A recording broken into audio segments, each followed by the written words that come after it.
Most of us have abandoned our home in hopes of finding a new life among the stars. We do not know how many of our brothers escaped Megatron's blockade. I can only be certain of this. Just one transport remains.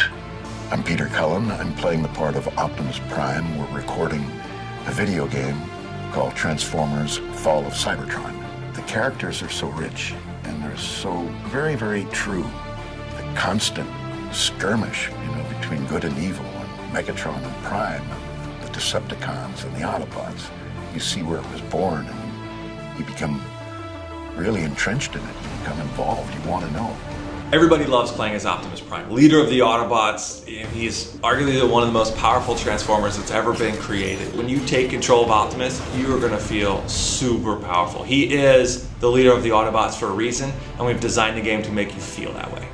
I love the way he's written. I mean, he brings to life so many great character principles.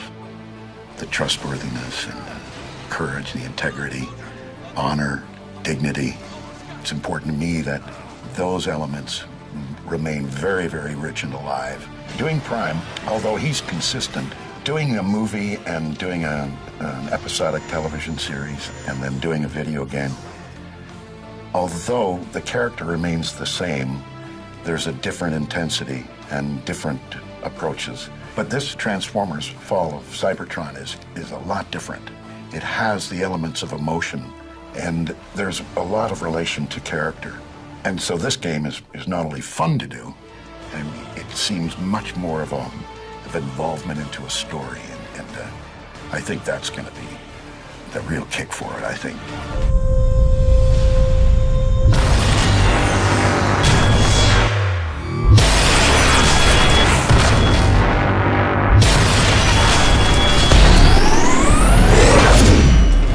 War for Cybertron, we really had something to prove in terms of, yes, Transformers games can be good.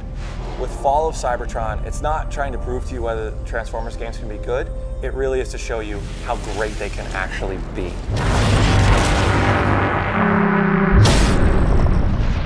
I think in War for Cybertron we had a lot of characters to choose from, but gameplay variety wasn't that meaningful. Maybe one guy was slightly faster. In Fall of Cybertron, we've topped that on its head. So we really have pushed every aspect of the game to be super tight, really clean, and incredibly well balanced. Your gameplay experience can change dramatically. With some of the flying missions, you're able to fly around and get the drop on the enemy from above. How you use that as a viable tactic. It all depends on how you want to play it. We've definitely made sure that all of the transformation is a viable strategy throughout all these levels. And the fun as a player is, is get to go into layer after layer after layer and find, parts and the strategies that you like the most. You really do start to get a sense of, I'm making gameplay choices about how I want to interact with this space, but it's also wrapped in this big world. Everybody loves playing as Optimus Prime. No one leaves without my permission. I wasn't asking. Leader of the Autobots, he's arguably one of the most powerful Transformers that's ever been created. Leave now. All that boils down to, when you take control of Optimus, you are going to feel super powerful. He is the leader of the Autobots for a reason, and we've designed the game to make you feel that way. Combaticons, combine into Bruticus! When the Combaticons combine into Bruticus, 5 full-size Transformers form into one towering Colossus. He changes the whole tempo of the battle and the epicness of the battle in itself. As he's starting to stomp around, it just changes the rules.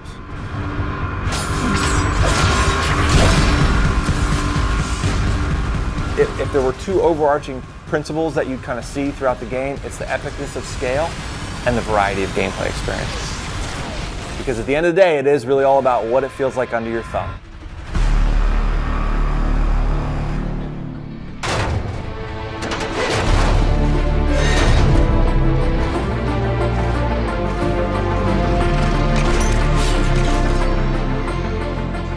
That we wanted to make Dinobots and put them into the game, and they are kind of an oddball in the Transformers fiction, and so we really had to come up with a unique story that made sense to bring these characters to life.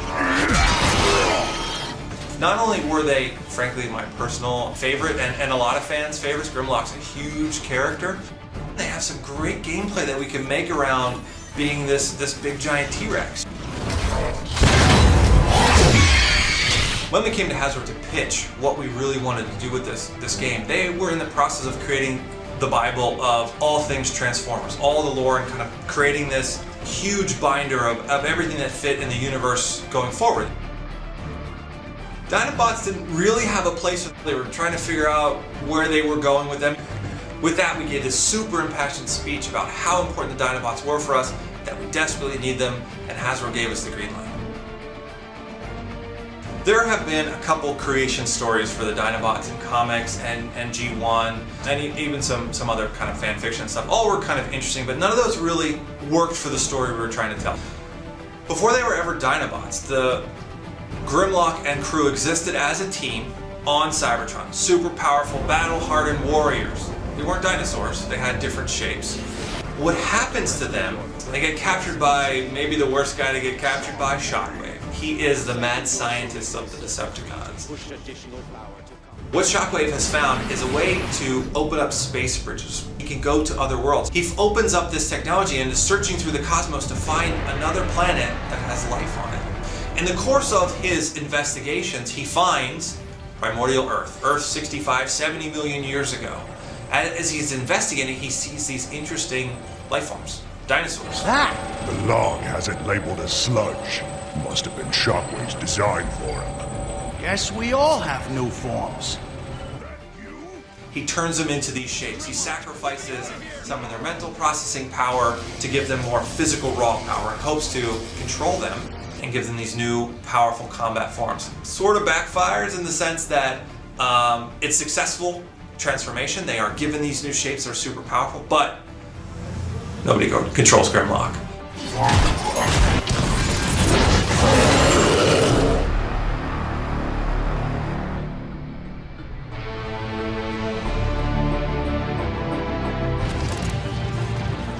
This is what's so exciting about Transformers is that our multiplayer, I think, really stands apart from the other shooters that you see out in the genre because we have something nobody else does. We have transforming. What we've done is we've really capitalized on that movement and that agility that comes with being a Transformer. I think we're offering pretty unique multiplayer experiences. Not only do you have that transform button, and really that changes everything. The tempo, the speed, and the level flow within the map. What sets it apart from other games is that anybody can be a vehicle at any time. There's not just one or two vehicles that can be claimed. You're seeing a guy and you know he can turn into a tank and you know a little about what his class can do, and I know I'm a jet. You don't get that in other places, and I think it's pretty special. Character customization is something that every Transformer fan's been asking about since the first Transformer game. It feels good to now finally be able to give these people what they've been asking for.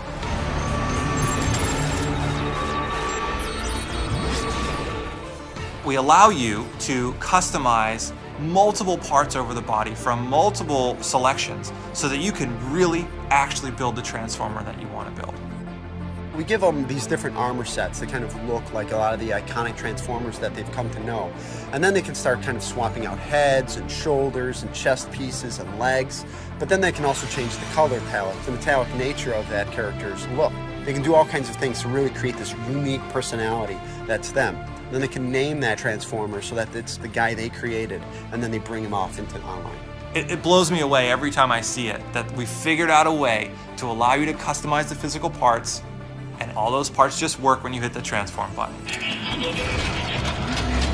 We are very much committed to creating the most epic, gigantic, great playing Transformers game of all time. And I'm very confident that when fans get a look at this, they're going to be very happy.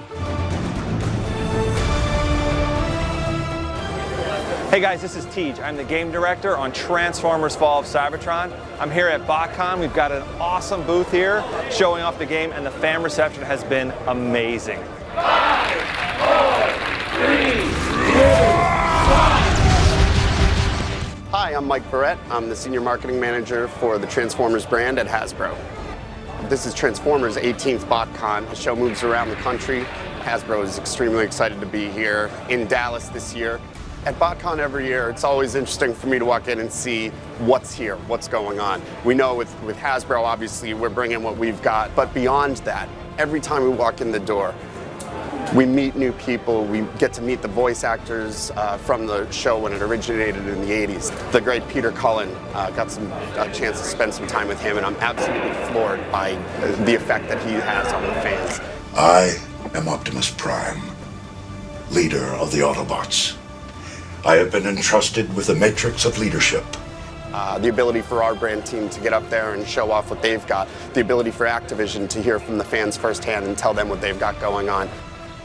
My name is Clint Chapman. I'm the Global Brand Manager on Transformers. So we're very, very excited that we have a full line of toys based upon the video game. Especially we have a wave of all 5 Combaticons that combine to form the gigantic Bruticus.